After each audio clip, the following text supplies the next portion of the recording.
Good evening, everyone, and thank you so much for joining me. Tonight I have Emily Victoria and Danika Stone, and we're going to be talking about their books. Emily Victoria lives on the Canadian prairies with her Cavalier King Charles Spaniel, works at her public library, and has just finished her Master's of Library and Information Studies. Congratulations! She writes young adult fiction, science fiction and fantasy, and has just released her debut novel, This Golden Flame.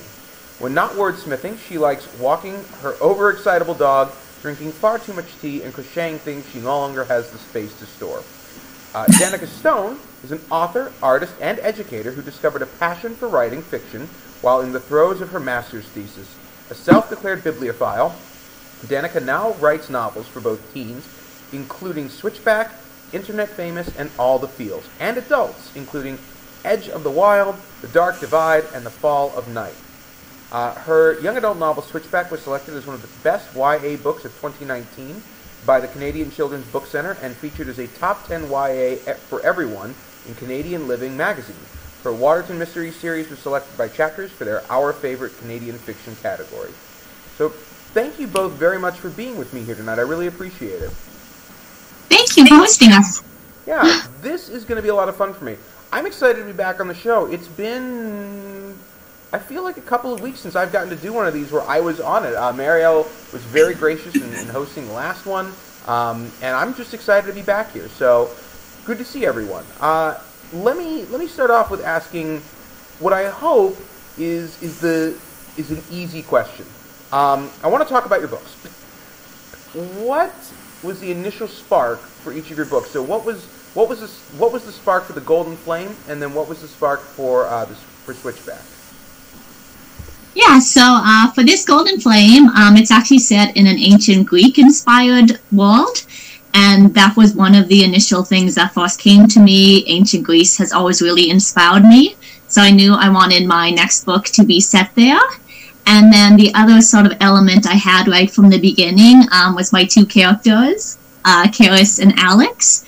I knew I wanted one character who was human and then one character who was inhuman, and just the ways that they sort of had to learn to work with each other, even though they didn't necessarily trust each other, and the ways that sort of their friendship grew. So those were really the first two things that came for me for this book, and they have always sort of been the heart of the book for me. And then if I can, I overheard a little bit as I was doing the tech run and setting things up. Over your shoulder there, are those the main characters crocheted? Yes, so I'm a nerd, so I did crochet my characters, so this is Karis and this is Alex. That's awesome. I think it's really cool that you have like a physical representation to sort of look at, and you kind of have them looking over your shoulder as you're working, making corrections. Yes. Like, I would never do that. No, not like that. Yeah. Yes, they're very judgmental. So, Danika, tell me a little bit about Switchback then. Where was the initial spark for that? Okay, well, so my family is from Waterton, which is right on exactly the Canadian-American border. My great-grandfather moved there. We actually still own that cabin. And so me and all of my cousins had sort of been there every summer, sometimes in the winter if we weren't in school and so on. And what happened is one summer, so one of my cousins who was had lived in this place basically his entire life, he all of a sudden was on a hike with his family, and he got a little bit further behind and he got lost in these mountains that he absolutely knew. And he actually ended up walking from one province all the way into another province before he realized he was even lost. Oh, wow. And I remember that kind of stuck with me, that you could have someone who knew the mountains inside and out and still have them get lost, just because if you get on the wrong trail and you're just kind of in your head thinking about things. So what happened is I had this idea that I wanted to write a book, and I wanted it to be two best friends, and I wanted to have one of them kind of know what she was doing, and that became Vale. And I wanted one who had absolutely no idea. A lot of my YA are about sort of online culture, nerd culture. I love it, geek culture, going to Comic-Con and so on. And I wanted to take one of those characters and throw him into the mountains too. So those two elements kind of came together. I had these two best friends. Vale knows a lot about hiking. She's kind of grown up in the area. Ash grew up in the area, has never been in the mountains once before. He knows a lot about video games, and just throw them there and they just get lost. And that's the story. So it's because it has the two of them, it's really nice because you have them to kind of bounce off one another. Yeah, that sounds incredible. I can't believe the inspiration was someone who got lost and walked from one province to another. Out of curiosity, like which provinces did they walk between? So he was hiking in Alberta. Mm-hmm. So, and Waterton is right kind of, so it is connected to the States, but also on the other side, it is connected to British Columbia. And he was in Alberta. He knew where he was going, or he thought he did. Yeah. And he actually walked just for hours and hours till he realized he wasn't sure where he was, and then realized it wasn't really a trail. And it wasn't until he actually he met an outfitter who was just out in the middle of nowhere. And thank goodness he did, because the guy was like, "Kid, you are in BC. You're not even in Alberta." And just basically turned him around and just said, "Keep walking."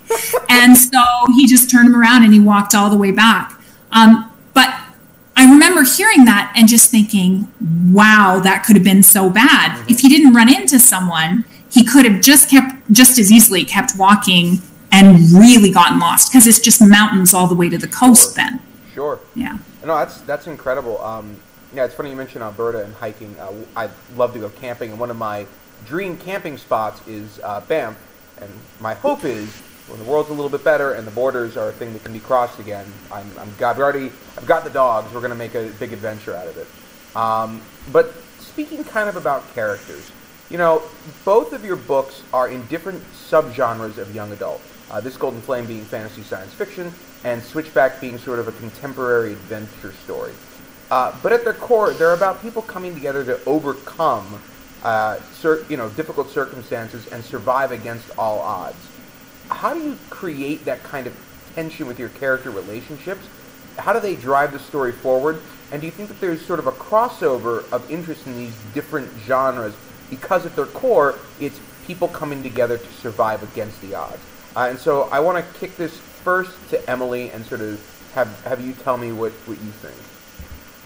Yeah, so that's actually one of the things I love most about the young adult genre. I feel it is very relationship driven, because no matter whether you're writing fantasy or contemporary, I think relationships are just so central to the teen lives that any book that's young adult is going to have that. For me, I knew I always did want this to be a friendship story at its heart, just because, again, friendships are so central to teens. They've been central to my life, so that's something I knew I wanted. And like I said, Karis and Alex really came quite early in the story, and I did know that I wanted them to have to rely on each other. At the beginning, they're both trapped on this island, and Karis needs help getting off of it, and Alex needs help because he just doesn't remember a lot. Mm-hmm. So I knew that I wanted to put them in the situation where they were forced to work with each other. But at the same time, I also wanted that dynamic that they didn't necessarily trust each other, because Karis has always been taught automatons are monsters, and Alex has always been taught that the scriptorium are monsters. And so they really have to find ways to navigate that relationship and really learn how to trust each other and to work with each other. And then as they do that, they do slowly find that they're becoming friends. And it was really interesting just developing that relationship. But I did try to put a lot of kind of inherent tension in it from the beginning, just because of who the characters are and where they came from.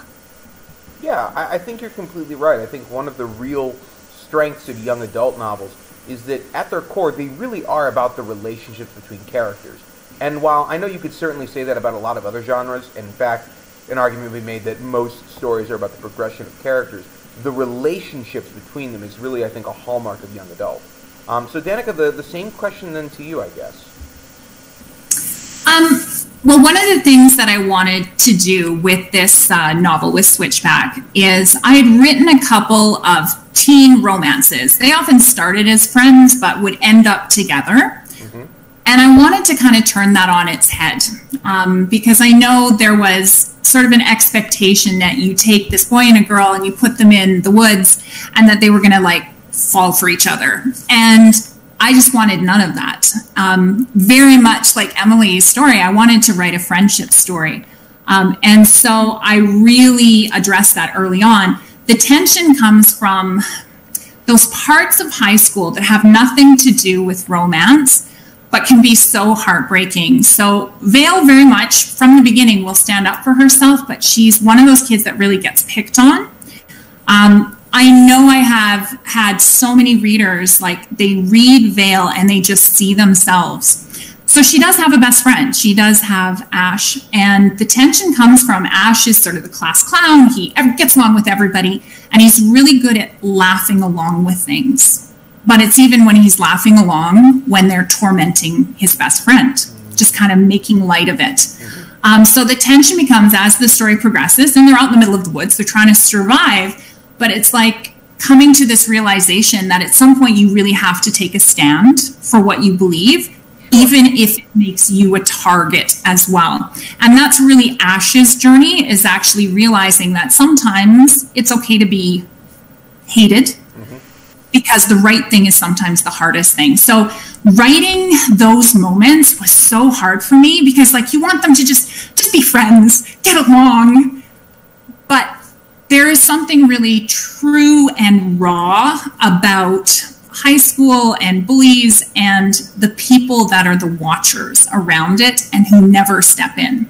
And I love Ash. I loved writing his character, but I needed him to have to face the fact that he did that. And the great thing is you lose these kids in the woods, well, they have nothing but time to talk. And so as they go through this adventure, they're really kind of unearthing this whole experience of them being friends since kindergarten, and Ash kind of making choices that really are hurtful to Vale.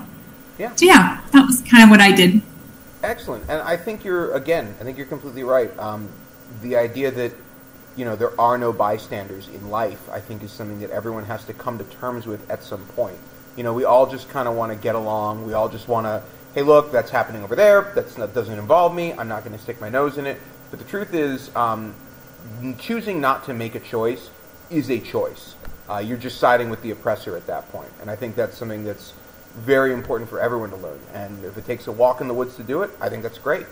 So let's talk a little bit about the world building. Now, Emily, you already sort of mentioned it a little bit. So why don't you sort of explain kind of where this world came from? So world building is one of my favorite elements of writing. It's one of the reasons why I love fantasy so much, because I guess you get so much free reign in world building in the fantasy genre. You can just make a lot of it up and make a lot of the rules of the world. Well, like I said, this one did have a basis. It was ancient Greece. Again, that's always just fascinated me. I think it was such a cool society, and also just the fact that it was on these islands and that you would have to use ships to travel around was really a setting I wanted to play with. But in the book, there is this organization, this government called the Scriptorium, that I actually lifted from ancient England, I think. They were places where monks would transcribe books. And I just knew I kind of wanted that in my world, and that I wanted the magic system to be based on books and to be based on writing and this rune system. So those were kind of the kernels of the ideas that eventually became this entire world. And it was just a lot of fun figuring out like how automatons would work, how the rune system was going to work, what the rules of the world were, especially since a lot of the book is actually discovering what the rules are, discovering the secrets of this society. But yes, I had a lot of fun writing the world for this book. So, as sort of a follow-up to that question, this is a world, while inspired by ancient Greece, still kind of made from scratch. What elements do you use to bring people in and make it feel very believable? Yeah, so like you said, it's only loosely based on ancient Greece because I didn't really want to write a historical. While I love that genre, I don't think I would be very good at it, and I really like the free reign that fantasy gives you. But I think a lot of world building, what really makes it believable are the details, adding things like what people wear, what people eat, kind of those sensory details. I think that's a really good way to get people invested in the world through those senses and through just all these little details that really make it feel fully fleshed and really give flavor to your world. So I think when world building, it's just as much about the little things as about the big things that you need to pay attention to. I think that makes sense. Sort of like in the real world, there are definitely things that are, big giant details, and there are things that are the smaller details, the forest and the leaves and the trees, so to speak. But again, as a bit of a follow-up to that, how difficult would you say it is to kind of create from whole cloth as opposed to putting your characters in the quote-unquote real world or the world that currently exists? I mean, it does definitely add a level of difficulty. I think different genres have different difficulties to them. Like, mystery, obviously the big difficulty is making the mystery work. And I would say that with fantasy, world building is one of the big challenges and hurdles that you need to get over. For me to really create a world, I typically just freely brainstorm. So I just have my notebook and I just write down whatever I can think of. And again, these could be things about the magic system, about the setting, about what the characters eat. And then when I kind of think I have a big enough mass of that, that's when I really start going in and figuring out what I want and what I want to discard. Mm-hmm. And then that's really how you just have to, at least for me, that's how I have to build it up. It just has to happen little by little until I feel like I have something that's big enough to constitute a world. Excellent. So then my next question, I guess, is going to be similar questions, but this time for Danika. So Danika, your books take place in the Colorado Rockies. Or not the Colorado Rockies, I'm sorry, the Canadian Rockies, which sort of is my point, I guess. People who are not, this is a real world place, but a place that not everyone is going to be familiar with. So how do you make this place relatable? What challenges do you face with that set of circumstances? I mean, when you introduce us to a fantastical world, we acknowledge, I've never been there, so I'm just going to believe the author and it's fine. Is it a little different when it's based somewhere in reality that not everyone has been to? It sort of is. In a similar way that you don't want to overwhelm with a whole bunch of prose, let me describe the trees for you. You can't do that. So the way that I approach it, so I know it inside out because that's where my family cabin is. So I have to think of what things are important enough that they would notice. I have a character who didn't grow up there, so it would be weird things that he might notice, like this bird that doesn't fly away even though you're really close. He might notice that. So you kind of shuffle those little details in, and you have a character who is quite proud that she understands a lot of how this works and kind of advice. So I know there was one situation where Ash is saying, something about a boss fight, and it would be with a bear. And she actually stops him and says, you would never do that. If it's a black bear, you would back away. But if it's a grizzly, you just let it shake you up and do whatever, and you're as quiet as you can be. You just lay there. And so having those two characters with such different life experiences kind of set up little points that I could have, because he's a goofy high school kid.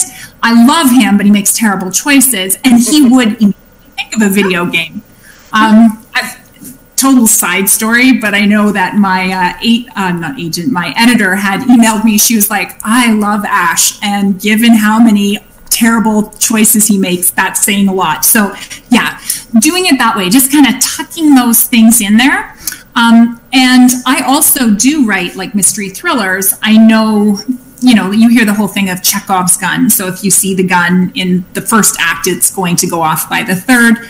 Well, you have to kind of do that as well. So if I am having them in the forest and at some point they need to eat something, I probably want to make sure I've hinted at where that is. Mm-hmm. So in this case, it was the fool hens that they were going to, because fool hens do let you get extremely close. If I'm going to have them eat that, I need to actually establish it a little bit early. So it's a different thing.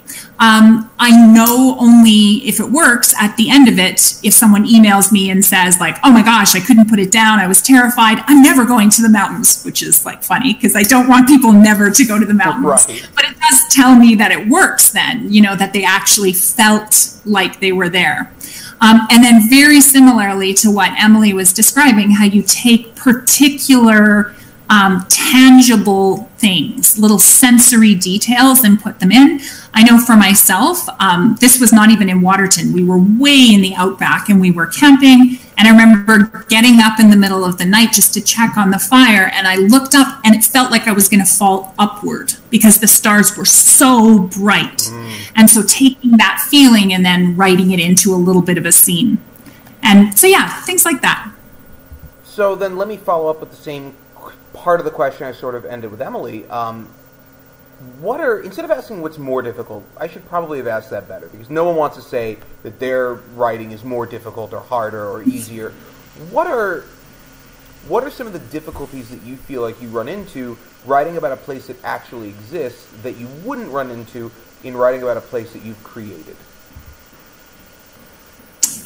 Okay, so for me, the biggest thing is there are people who live there and they know this place inside out. Sure. And if I say the wrong description it's funny. One of my mystery books, this one, I named the wrong bird. Okay. I had someone correct me on that. And it's weird. I described it as a white crested sparrow and it's a white crowned sparrow. That's how detailed people will read. So when you're writing about a place that's real, you have to get those details right. And it just becomes this weird kind of thing where you're almost like overthinking details. Now, editors will help with some of that, but really it comes down to it's on you to make it as real as possible. So a nice thing for contemporary that you can do is just make sure it's places you've been, that you've actually done these things. So I have, that's nice. But it's funny, those little details sometimes sneak in, and if you're not 100% right on them, someone will catch it. Absolutely. I'll be honest, I've been that person before. There's a TV show that I was very, very fond of called Supernatural. And in one of the episodes, they're in Richardson, Texas, which I've been to many times. It's a suburb. And they go there, and it's like giant pine trees and very small town feel, and they're looking for these teenagers, and they go, oh, you got to find them in the place you always find teens in a small town like this. And it's the local burger and malt shop. Except I've been to Richardson. There is no local burger and malt shop. There's, you know, a Gucci store and a Prada. Like, it's a very suburbanized place. So it's absolutely, and you notice those little details and you go, oh, that's not right. Although I will say the bird I think is a bit much. So Emily, this next question is for you. In this Golden Flame, your main character is asexual, a community which is not very represented in YA or in any other genre. How do you go about showing this in a believable way through your character without letting Karis's asexuality be the sole focus of the story? Yeah, so I know with some stories, with some queer stories, that the identity is a major defining factor, and I do think it is important to have those stories. But I also think it's important to have stories where it is just very normalized and it's just a part of the world. And for me personally, I did know that that was the sort of story I really wanted to write. I'm ace, so part of it for being believable was I really drew from my experience, both now, but of course also when I was a teenager, because that's the age group that I'm writing for.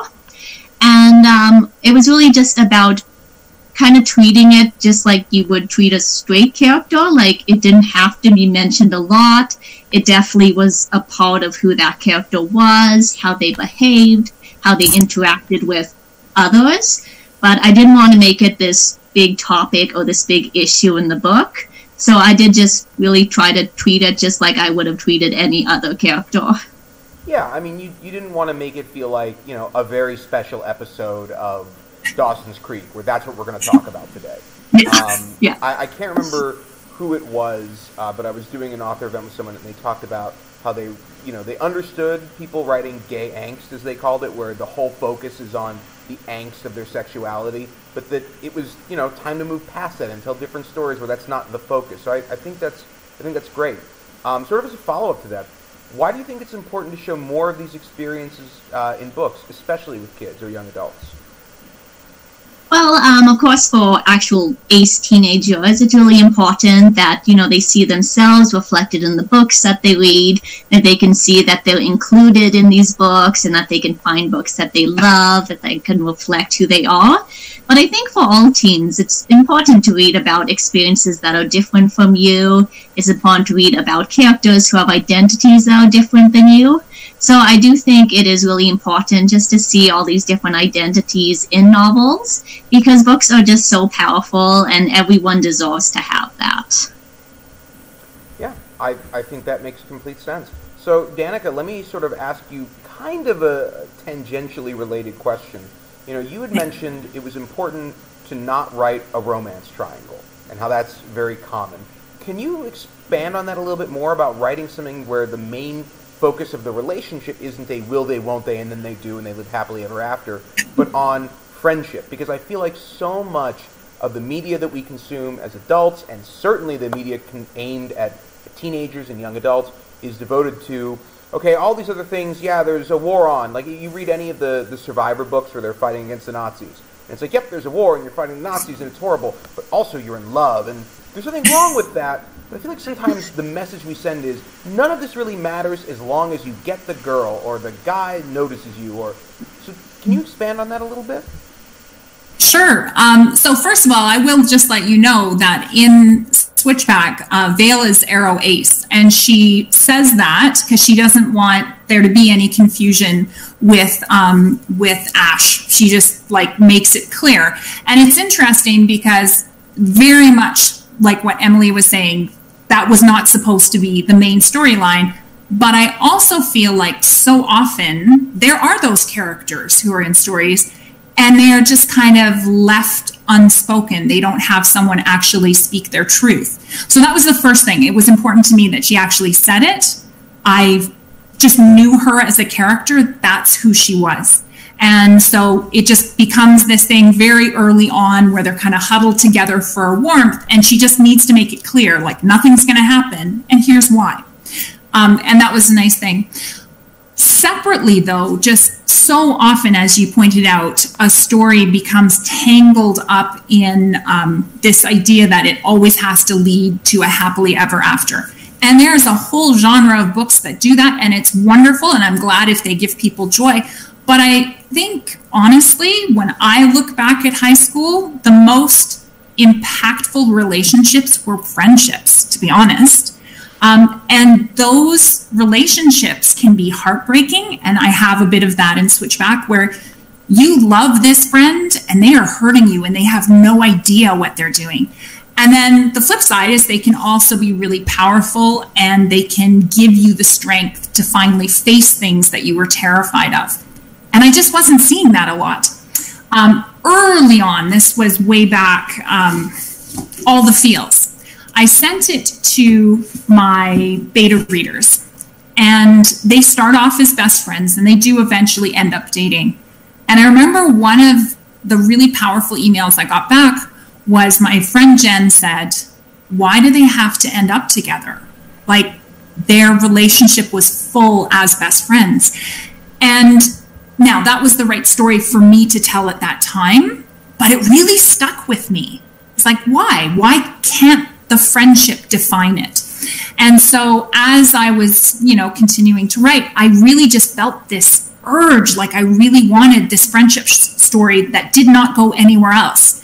And I wanted it to be male-female. I wanted it to be this potential so that readers coming in would say, oh, I know where this is going. And then I could go, no, you don't, because it doesn't always go that way. So it's an interesting thing to me. I hope we see more friendship stories. I hope we see the heartbreak, the love, the joy, the power that's in there. And I think we are seeing more of it because it's just an interesting approach to relationships. And not every relationship needs to be a romantic one, and nor should it be. Yeah. I think that makes complete sense. I love a good cute meet, but I do think that, it's led us to some weird places where you see friendships between people, and you look at a close friendship between a man and a woman in the real world, and you go, oh, well, clearly, it's like, no, they're just friends. And even that phrasing of just friends, as if friendship is somehow less than a relationship, it's really fascinating. So I'm glad that that's a part of the story. I think that those kinds of stories are important, because you're absolutely right. Looking back at my high school experience, I mean, yes, there were people I dated and people I wanted to date, but a lot more of it was the friends I had and the closeness therein, and sometimes the hurt therein also. So spectacular. Emily, this next question is for you. So this Golden Flame is your first published novel.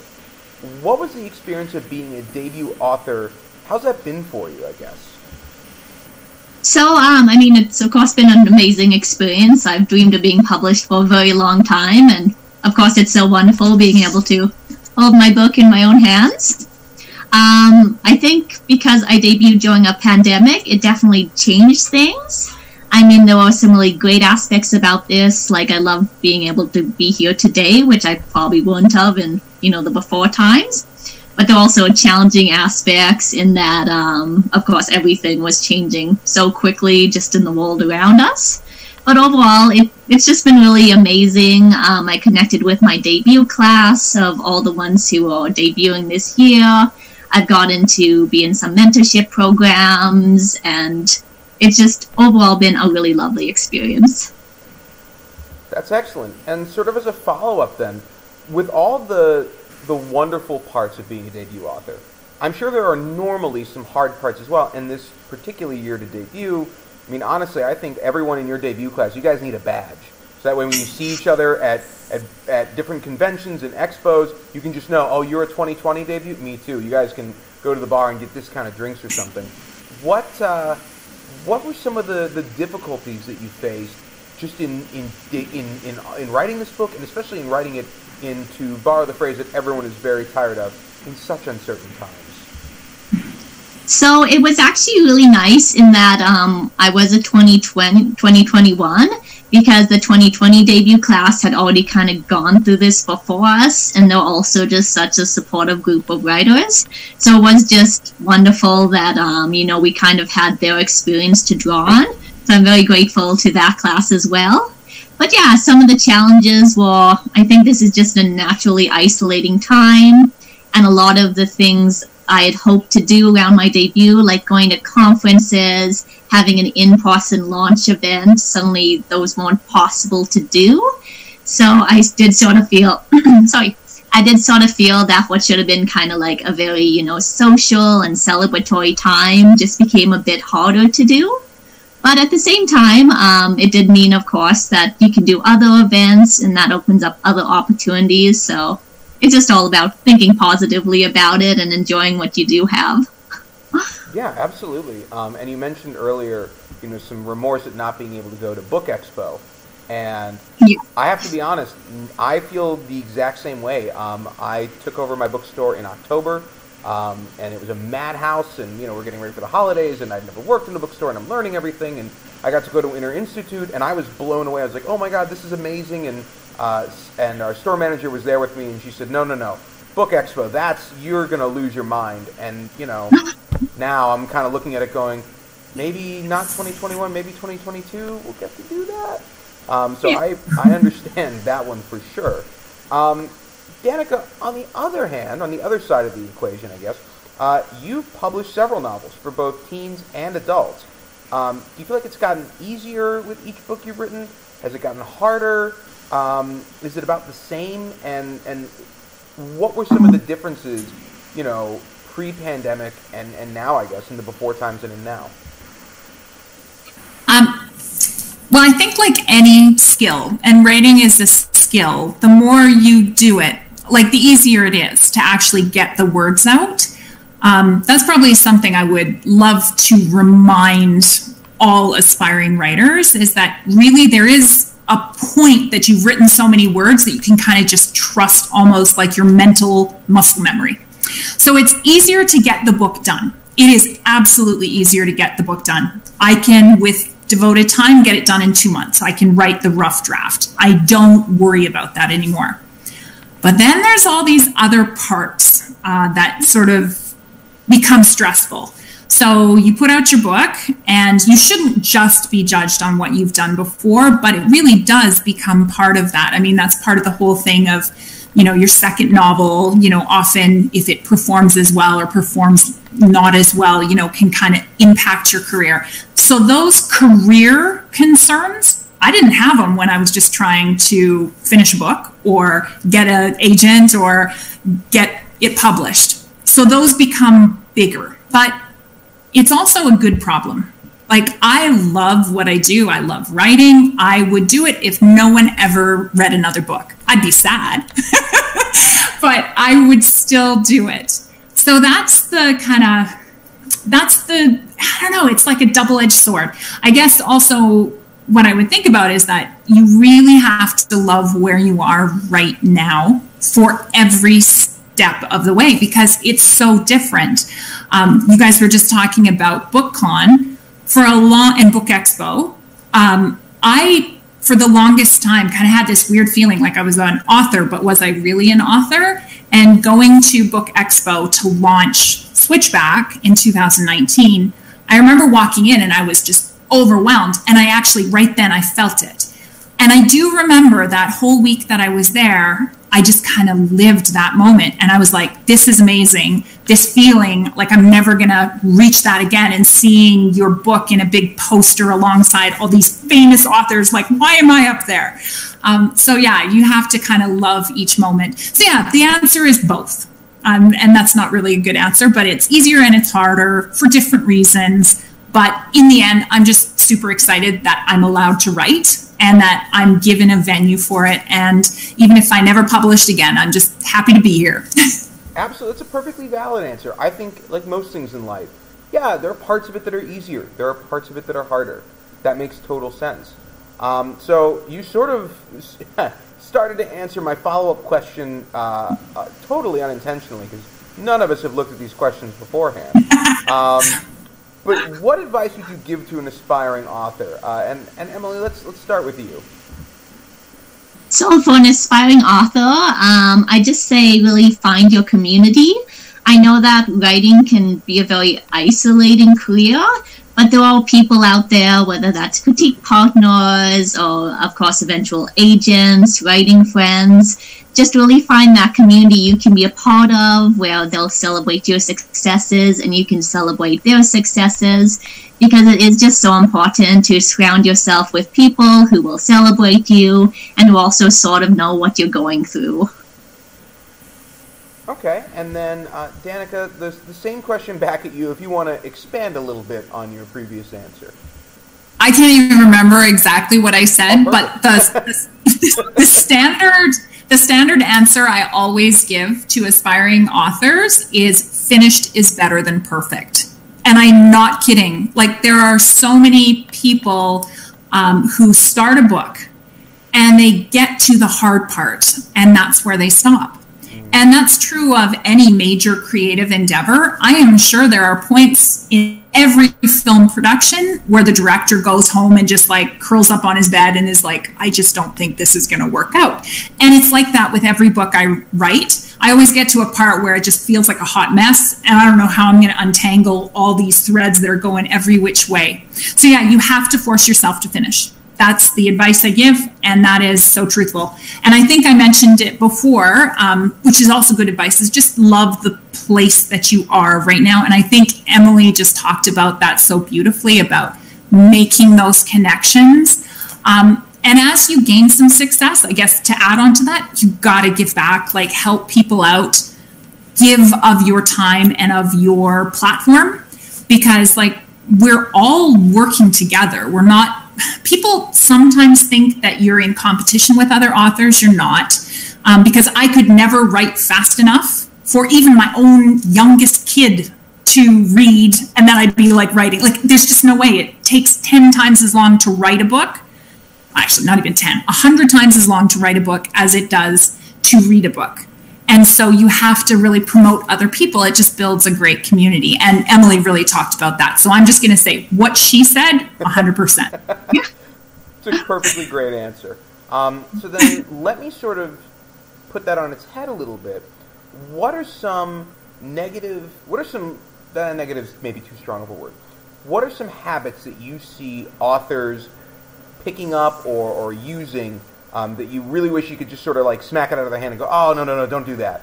And obviously, you know, I'm curious to hear the first-time author's perspective on it, and then the multiple book author perspective on it. So let's start with you, Emily. That one's so hard because things that will work really well for one person will work terribly for another. But I think it's probably a lot of what Danika said. Like, you do need to finish that project. All books have the hard places and the sticky places, but you can't really advance until you learn how to walk through those. So as fun as it is to chase the newest little plot bunny, I do always encourage people to, yes, you have to finish the project and you just have to get it all out. Okay. And then, Danika, the same thing to you. Mine is actually sort of off topic, but I think you'll both know why I'm saying this. Being on Twitter is not writing. Like, I see so many young, amazing writers who are trying to get book deals, and I see them there for hours a day, and I have my specific times that I go do social media because that is very much part of the job, but I'm not there all the time. So it's interesting. When I see that, I'm just like, oh, honey, okay, so you need to like put your phone down and just go finish, you know, like the option book, which, you know, like, or whatever they're working on. So for me, I have to set really specific times, and I know I try to respond to everyone, but it's within my time period. So for me, it happens to be, I wake up, this sounds crazy, but it's true, wake up at 5, and from about 5 to 5:30, I respond to everybody in Europe and Asia, and then I do my whole day and my life, and I've got kids and a job and all that kind of stuff. And then when I come home, I allot a certain amount of time. Sometimes it's before supper, sometimes it's right before I go to bed, and I do posting and replying then. You have to separate those two parts of your life because, I don't know, like, it's weird. It's not the job. The job is to write. And it's interesting. There are famous, very, very successful authors who don't even have Twitter. So you always have to balance, like, where's the job, and do it. So what Danika's trying to tell you is, if you're trying to DM her and she hasn't responded to you, it's not personal. There are specific times of the day. Get with her at 5 o'clock in the morning. That's you go. What I heard. So this next question is one of our fun ones. It was asked by an audience member, I don't know how long ago now, but are authorial doppelgangers. Who are the people whose style you go, oh my gosh, this person, you know, we are peas in the pod, so to speak. And Emily, let's start with you. So I haven't actually read this book, but everyone always says Crow's War is very similar to my book. Well, similar in some ways, so that's one I would recommend. But I know Victoria Schwab is someone who I really admire, and I've always kind of hoped to one day be able to write like hers. I think we do have some similarities, so maybe Victoria I would second that. I think absolutely that's true, Emily. I could totally see that style. Yeah. Very cool. One day. Yeah. All right. And Danika, what about you? I honestly don't know for the YA because I write in third person, like past tense. So that's very different than most YA. That's how my brain works. Yeah.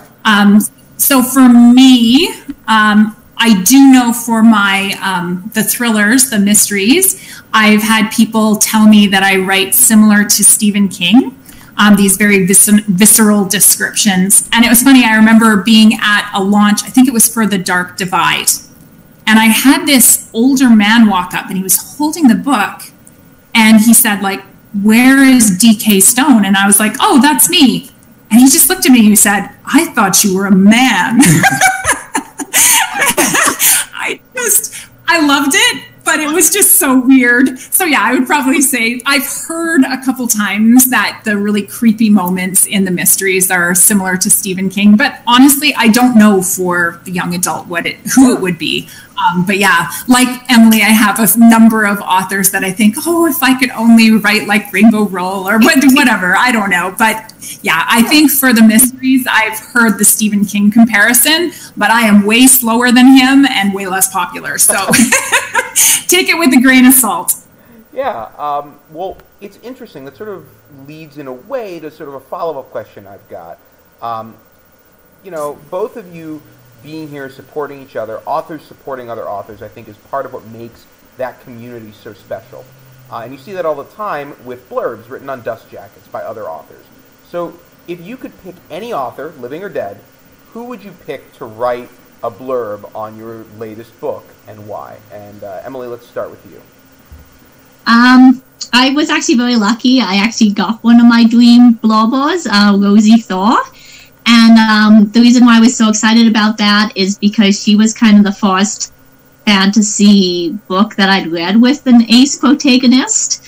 And so that was just really special to me as a reader to be able to like read a book like that and hold a book in my hands like that.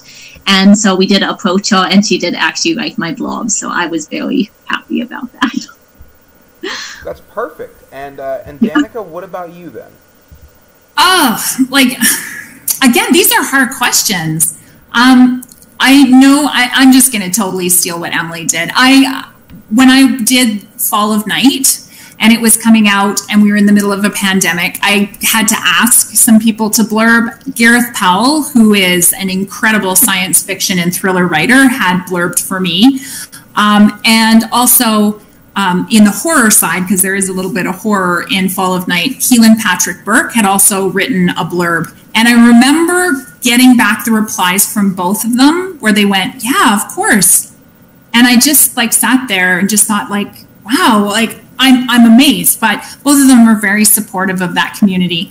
I really don't know who would be my like all-time favorite author. Do they have to be alive? I'll choose Byron because I feel like that would be really fun with. I don't know. There you go. If it was just anyone, Byron, you should buy Danika Stone, and then he'd come up with some beautiful description for that. It would be beautiful and also a little intense and invasive, perhaps. Like yes. Byron was the kind of writer who, like, you definitely wanted him to write about you because you would feel love, but also you would be checking the blinds to be like, are they working? You can't see in, right? Great, and by the way, that's why I expanded to Dead, because obviously, you know, there's that, you don't want to, like, name an author now here in the world, and you're like, oh, they haven't written, Dead is an easy way to go, or someone who's written for you already. So, this follow-up is sort of a selfish one, but is there anything new that either of you are working on right now that you'd like to share with us? And, Emily, again, I'm going to kick it to you first. Yeah, so my second book did sell. It's actually called Silver in the Mist. Yeah, thank you. So it's called Silver in the Mist. Once we named it, we realized they both had metals in the name, but the books aren't related in any way. And it's set on this continent with dying magic, and it's divided between these two countries. And there's this malevolent force called the Mist just creeping over the land. And so the main character is a spy, and she's sent across the border to steal a magical castor, and then things do not go as planned. Oh, wow. So I have to tell you, I'm a huge fantasy nerd, and it really is exciting me how people are beginning to approach magic in very different ways. And so whenever someone tells me a story where, like, the magic is no longer working, or it's starting to work differently now, I'm like, yes, I want all of that. Don't get me wrong, I love Gandalf, I love magic just works, and don't worry about it, but I'm really enjoying a lot of people taking a look at societies where magic exists and going, yeah, but how would the magic impact that society? You know, how does it work when you really don't need to grow food because you just magic food? Are there farmers? Why would you be a farmer? Really cool stuff. That's awesome sounding. And Danika, what about you? Well, I actually have a book out on submission, so I won't talk about that book because my agent is in the middle of trying to sell that. Yeah. But I did, over this kind of pandemic time, I've been working on two books. One of them I have the rough draft done. And I know when Emily and I were talking, I described it as like the book of my heart.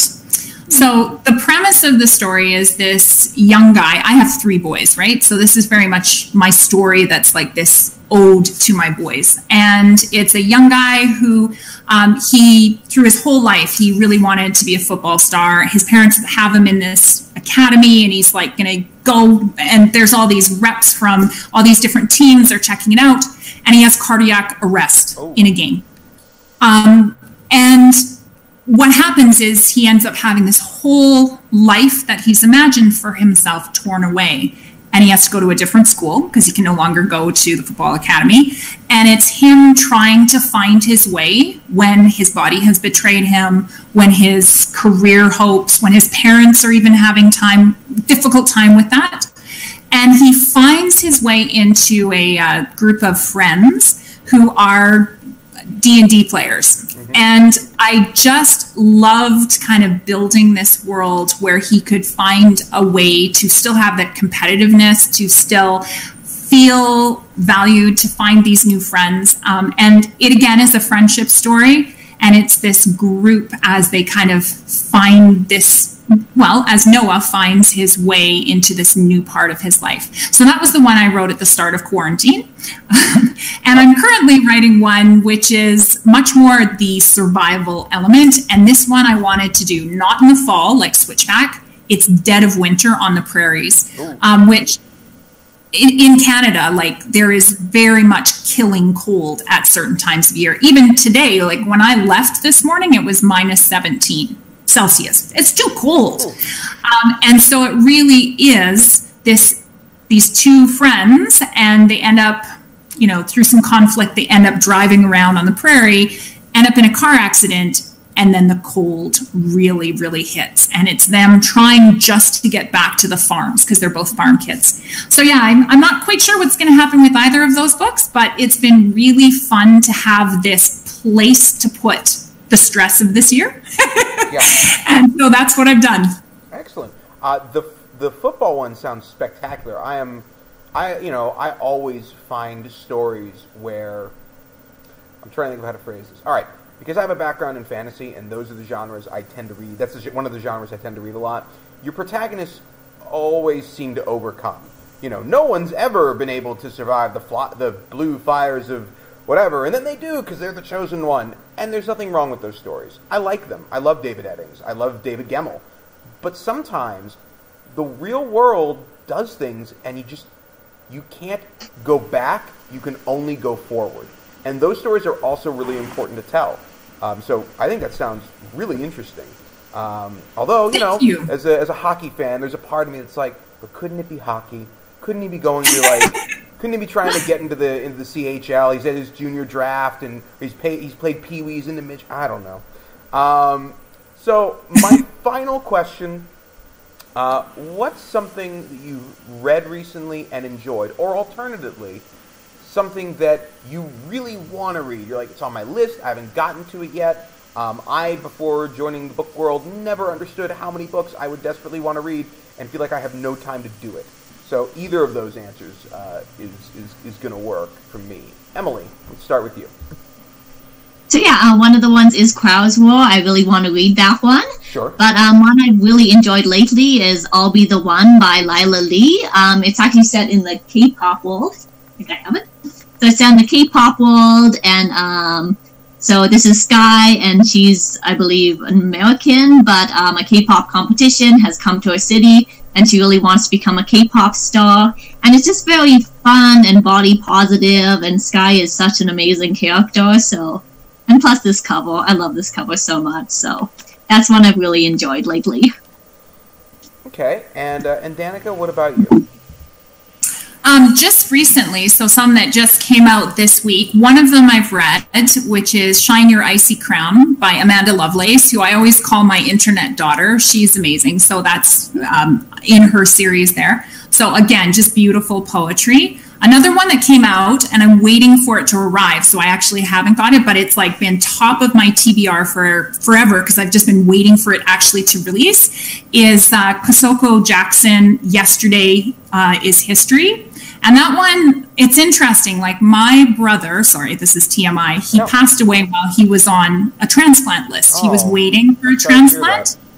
And so when I saw the description, I just remember getting like just goosebumps, because of course it's about someone who does get, in that case, it's a liver transplant, and then has this ability to time travel. And I've just been like checking my mail every day, hoping that it'll come.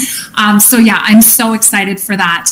Other ones, I'm going to pump up Emily there. I loved this Golden Flame. I seriously gave it 5 stars. And if you want to go read my totally spoilery review, it's up on Goodreads. But yeah, it's an amazing book. So everybody watching, you need to make sure you pick it up. It is so beautiful.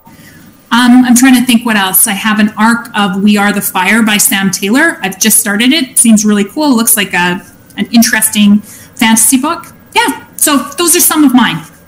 Yeah, and once again, both of you guys kind of teeing me up to where we're going next, which is great. So, this is the time where I have to shamelessly plug. I'm so sorry. But, if you were listening and you liked either of these books and you went, gee, I have to have these, you can. You can get them at Town Book Center. We're located in Collegeville, Pennsylvania. We're in the Providencetown Shopping Center. We are right across the street from the Wegmans in the same parking lot. And we are one of the largest bookstores, independently owned bookstores in Pennsylvania. I think it's either us or Doylestown. I think it might be us. But so if you want to support us, you absolutely can do that. However, if you're not in Pennsylvania, or if you don't feel comfortable being out right now, which we totally understand, you can always shop with us online. We can send books directly to you, to your homes, or we can also do curbside pickup. We're willing to accommodate you, whatever you'd like to do. So thank you both so much for coming and spending time and talking with me tonight. And thank you all for coming in and listening. I really appreciate everyone taking the time, and we'll see you guys next week. So take care, everyone, and thank you. Yeah, thank you so much. Thank you. Thank you, guys.